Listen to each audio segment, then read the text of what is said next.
Got the 3:30 game here.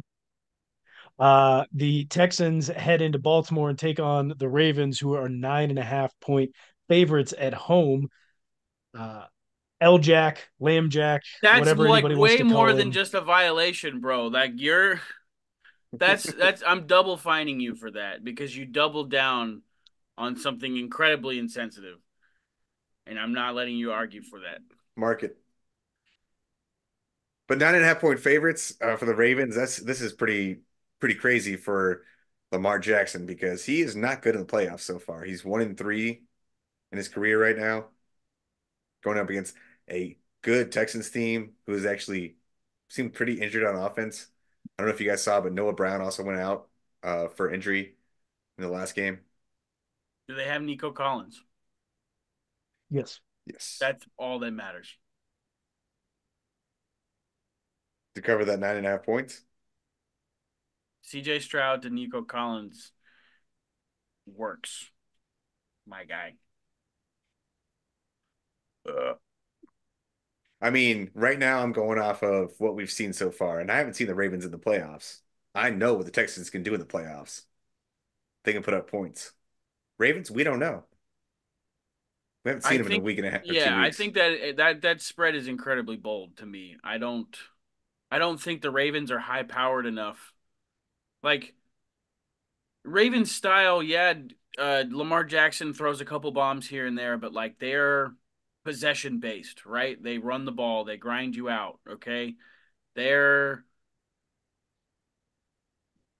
going up against a Texans team that can score quick. Like the round one of the playoffs, CJ Stroud was throwing bombs, dude.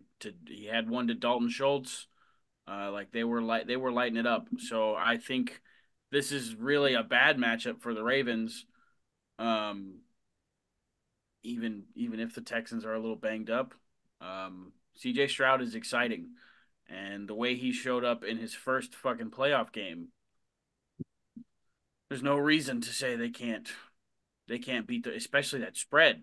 They can beat the Ravens. Forget about a 9 point spread.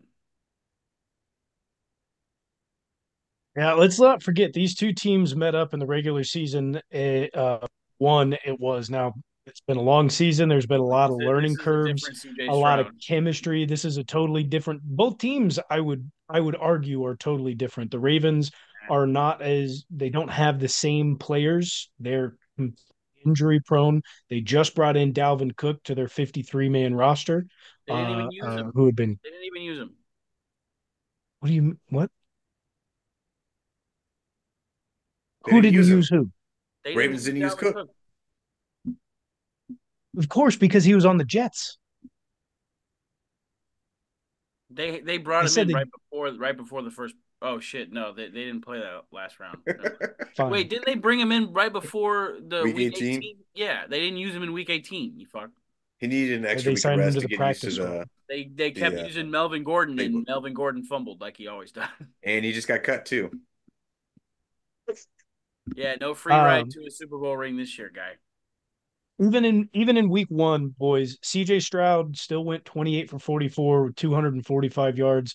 Nico had 6 receptions for 80, and the Texans hadn't figured out their running game as they still had, the issues with Damian Pierce at running back, who only had 31 yards. That whole script has flipped upside down with the Texans. They've now got the solid running game from Devin Singletary. The defense is completely come around. D'Amico Ryan is really installed a solid defense, but also instilled a lot of knowledge on those guys. If you go back and look at some of the highlights from, I won't even say film because it was sideline highlights of the wild card weekend. D'Amico Ryan's is on the sideline with that linebacker who got the second pick six. I don't remember his name off the top of my head, but he was sitting there with a tablet going over like, hey, this is exactly how you're going to get a pick.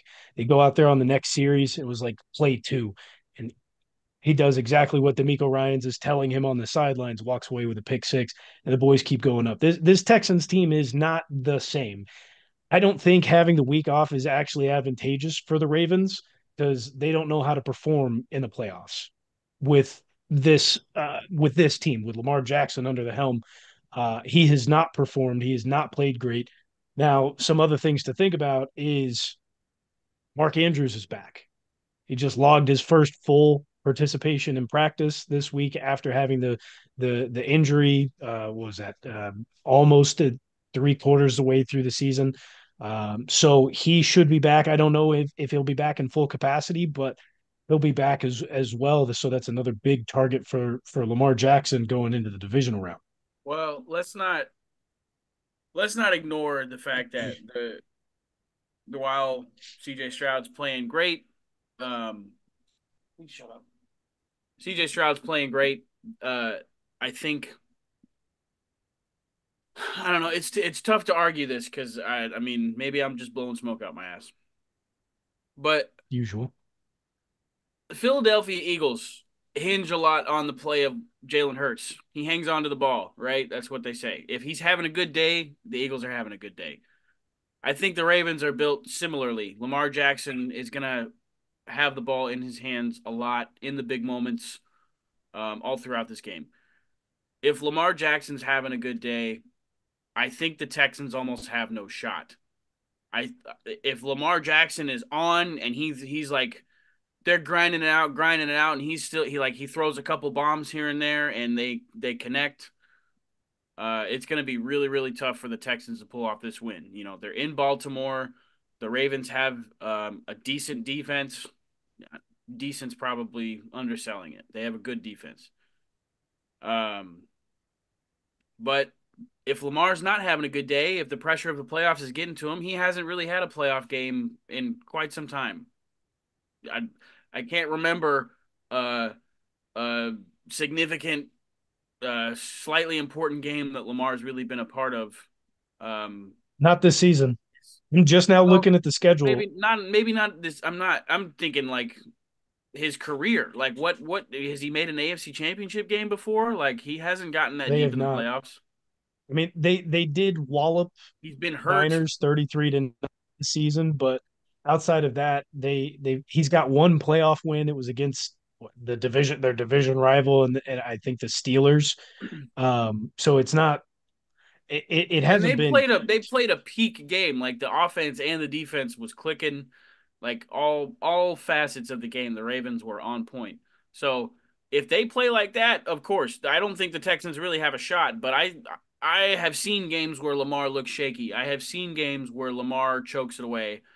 I definitely think that's possible in this type of atmosphere against an offense that can maybe not keep up if the Ravens are at peak capacity, but they can put up enough points to make them nervous. And I if you mean, guys even if remember we're back to talking week peak one, capacity, if you guys remember back to week one, Lamar looked like he struggled the whole entire day against the Texans defense. Granted, they're like you said earlier, they're two different teams, but that just goes to show you without structuring the Texans defense right now, he still struggled with that. Texans can definitely have a shot with the way they're playing right now. yeah, I mean, look at the schedule. They haven't necessarily played anyone, the Ravens I'm talking about. And, you talk, Tybo, about them being a high powered offense. I wouldn't even go that far. Like, yeah, they've scored a lot of points, but take a look at No, some of the when teams Lamar they've played. Jackson is on, I'm not calling them high powered. I call the Texans high I got you. powered. When I when got you. Lamar Jackson's on, that offense can put up points, dude. Like you don't know who's getting the ball on any given play. You don't even know if it's going to be run or pass. Even if they go into some sort of option look, they can throw out of it. Like Lamar's got shit in his bag that I feel like not a whole lot of other quarterbacks have. I would say probably he's got stuff in his bag that no other quarterback has. And that's fine, but I also think that offense is pretty weak. You guys you've heard me say it. I don't They're know if I weak. They're trust weak the as far as ability of. playmakers for sure, but the record doesn't lie, dude. Like I mean, it doesn't, but we want to do this. Let's take a look at this. What teams down the let's say the second half of the season, they lost to the Browns. They beat With Joe Joe Flacco, Burrowless Bengals. No, that was without Joe Flacco. so that was with like DTR then, wasn't it?